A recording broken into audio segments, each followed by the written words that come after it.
Парламент – это живой организм, поэтому важно, чтобы он мог функционировать в соответствии с теми запросами, которые имеются сейчас в обществе. И именно поэтому темой сегодняшнего круглого стола, организованного «Единой Абхазии», стало видение того, каким должен быть парламентарий в современных реалиях.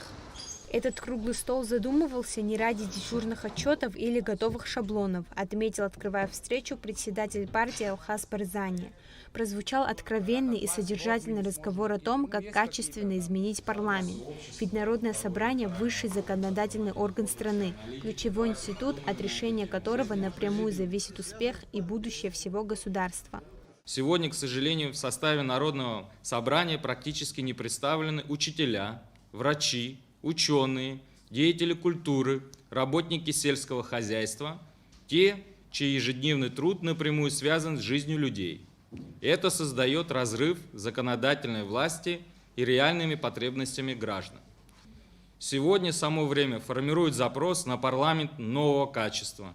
Перед Абхазией встают новые вызовы, требующие ответственных и в то же время быстрых, выверенных решений. Невозможно построить будущее, забыв о прошлом. Именно поэтому участники дискуссии не единожды возвращались к истокам, к легендарному золотому парламенту созыва 1991 года. Если тогда главным вопросом была борьба за независимость Абхазии, то сегодня на кону стоит сохранение идентичности народа. Когда люди в целом убедились, что основной костяк парламента готов бороться, готов идти вперед, конечно, тогда у нас сформировалось единство взглядов в парламенте, что для нас чрезвычайно было важно. Ведь парламент тогда выполнял не только функции, скажем, представительские, да, законы приняты, нам пришлось выполнять роль правительства, значит, исполнительного органа и так далее. Это был единственный орган, который занимался вопросами военного строительства, ведения войны, значит, всеми делами, начиная от питания детей до, значит, госпиталя и так далее, лекарств, масса всех проблем. Главной особенностью золотого созыва стало единение общества. В единый блок сплотились представители абсолютно всех этнических групп Абхазии. Это были Юрий Воронов, возглавивший Славянский дом, Альберт Тополян от армянской общины, Николай Патулиди от греческого общества и, конечно, абхазское народное движение Айтгалара. Такое сплочение помогало одерживать важнейшие политические победы. Кандидаты шли на выборы не ради денег или укрепления личного статуса. Люди шли служить идее и государству. Нам нужна особая мудрость наших государственных деятелей, людей, которые будут в парламенте определять судьбу страны, пройти этот период так, чтобы сохранить наше общество, сохранить нашу независимость и развивать нашу страну. Поэтому люди нужны патриотичные, как я сказал, в первую очередь, грамотные. И хорошо было бы предлагать кандидатуры людей, которые нужны в этом парламенте по тем или иным направлениям. Самые лучшие специалисты нашей страны должны быть там, потому что самое сложное время мы живем.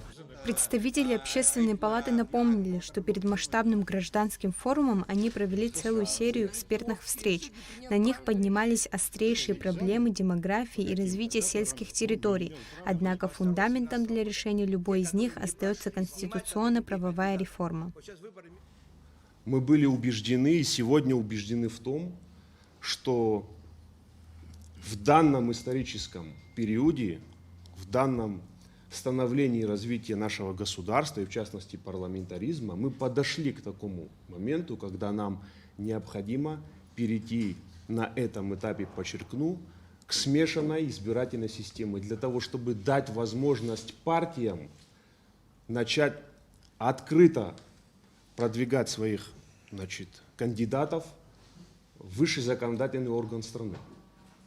Мы говорили о том, что необходимо поменять принцип и порядок формирования парламента. И не просто так. Что это даст? На наш взгляд, мы это обосновывали. Во-первых, это даст возможность обеспечить более широкий спектр взглядов. По мнению депутата парламента Дмитрия Маршан, сегодня парламент не обладает достаточной автономией. Сегодня у нас система с сильной вертикальной властью президентской. которая всегда будет хотеть под себя подмять другие институты власти. И, к сожалению, власть, когда подменяет за собой, значит, другие институты власти, она в эту ловушку, в капкан попадает. Почему? Потому что она другие, значит, мнения, она оставляет за бортом, в основном на улице. Потом эта точка, значит, нарастает. И мы получаем что? Значит, получаем очередной, да, какой-то переворот, к сожалению. И от того, что мы поменяем систему выборов, это ничего, ну, на мой взгляд, это ничего не поменяет. Нужно менять всю систему. Нужно усилять, прежде всего, я считаю, местное самоуправление. До выборов в Народное собрание Абхазии остается 9 месяцев. И каким будет новый созыв парламента, в любом случае зависит от каждого из нас. Ирина Богателия, Давид Хашик, Абхазское телевидение.